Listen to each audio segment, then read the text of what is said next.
Assalamualaikum warahmatullahi wabarakatuh. Kembali lagi di channel Marsha Subiakto.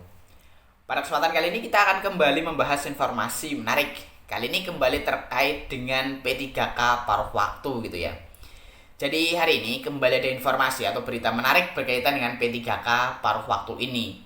Berita atau informasinya menyebutkan bahwa honorer R2 dan R3 bisa diangkat menjadi ASN, yaitu melalui skema P3K paruh waktu. Hal ini tertuang dalam keputusan Menteri Pan-RB nomor 16 tahun 2025 tentang P3K paruh waktu gitu ya. Jadi mungkin teman-teman sudah tahu lah ya bahwasanya ke depan kabarnya honorer R2 dan R3 akan diangkat menjadi P3K paruh waktu. Walaupun faktanya sampai dengan saat ini pemerintah dalam hal ini Kementerian Pan-RB dan juga BKN belum bisa menindaklanjuti gitu ya.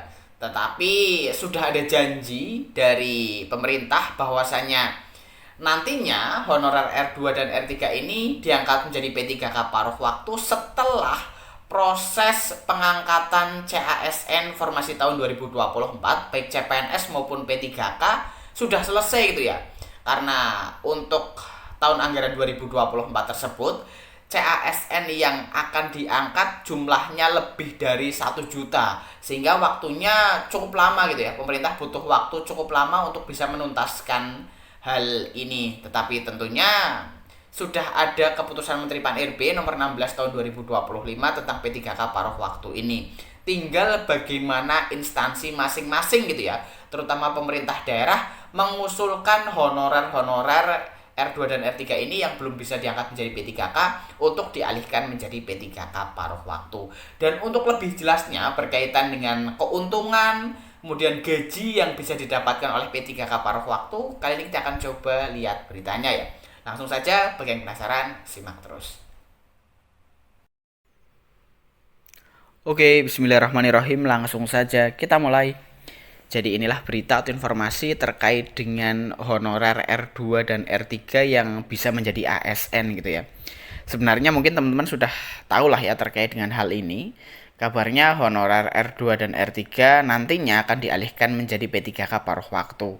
Tetapi pada faktanya sampai dengan saat ini belum ada tindak lanjut gitu ya dari pemerintah, dalam hal ini Kementerian Pan-RB dan juga BKN, untuk mengangkat honorer R2 dan R3-nya menjadi P3K paruh waktu. Kabarnya saat ini pemerintah masih fokus menyelesaikan tahapan seleksi P3K gitu ya, baik tahap 1 dan tahap 2. Nantinya kalau sudah selesai semuanya, barulah honorer R2 dan R3 diangkat menjadi P3K paruh waktu. Kita coba bacakan ya. Judulnya honorer R2 dan R3 bisa jadi ASN. Ini gaji dan keuntungan jadi P3K paruh waktu. Diberitakan oleh medcom.id. Kita coba bacakan. Kabar gembira untuk para tenaga honorer R2 dan R3. Lewat keputusan Menteri Pendayagunaan Aparatur Negara dan Reformasi Birokrasi nomor 16 tahun 2025, pemerintah membuka jalur pengangkatan pegawai menjadi pegawai pemerintah dengan perjanjian kerja atau P3K paruh waktu. Langkah ini menjadi solusi alternatif bagi para honorer yang belum berhasil lolos dalam formasi ASN reguler. Status P3K paruh waktu ini tetap diakui secara resmi dengan nomor induk P3K atau NIP 3K dan kontrak kerja tahunan. Apa itu P3K paruh waktu? Mengacu keputusan Menteri Pan-RB nomor 16 tahun 2025, P3K paruh waktu adalah pegawai aparatur sipil negara atau ASN yang diangkat berdasarkan perjanjian kerja dan diberi upah sesuai dengan ketersediaan anggaran instansi pemerintah. Pengadaan P3K paruh waktu dilaksanakan dalam rangka penyelesaian penataan pegawai non-ASN, pemenuhan kebutuhan ASN di lingkungan instansi pemerintah, memperjelas status pegawai non-ASN untuk mengisi jabatan ASN, dan peningkatan kualitas pelayanan publik untuk mendukung kelancaran pelaksanaan tugas dan pelayanan kepada masyarakat. Pengadaan P3K paruh waktu dilaksanakan untuk mengisi kebutuhan pada jabatan sebagai berikut. 1. Guru dan tenaga kependidikan. 2. Tenaga kesehatan. 3. Tenaga teknis. 4. Pengelola umum operasional. 5. Operator layanan operasional. 6. Pengelola layanan operasional. Dan 7. Penata layanan operasional. Berapa gaji P3K paruh waktu? Pertanyaan paling banyak ditanyakan gimana skema gajinya. Jawabannya cukup menjanjikan. Ada dua skema utama yang jadi acuan.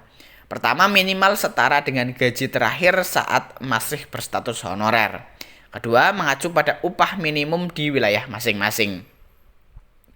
Instansi berwenang menentukan skema mana yang digunakan disesuaikan dengan kondisi daerah. Yang pasti pemerintah menjamin tidak ada penurunan pendapatan bagi yang diangkat. Malah bisa jadi lebih tinggi jika UMR wilayahnya lebih besar. Selain gaji, P3K paruh waktu juga bisa menikmati fasilitas ASN sesuai peraturan yang berlaku.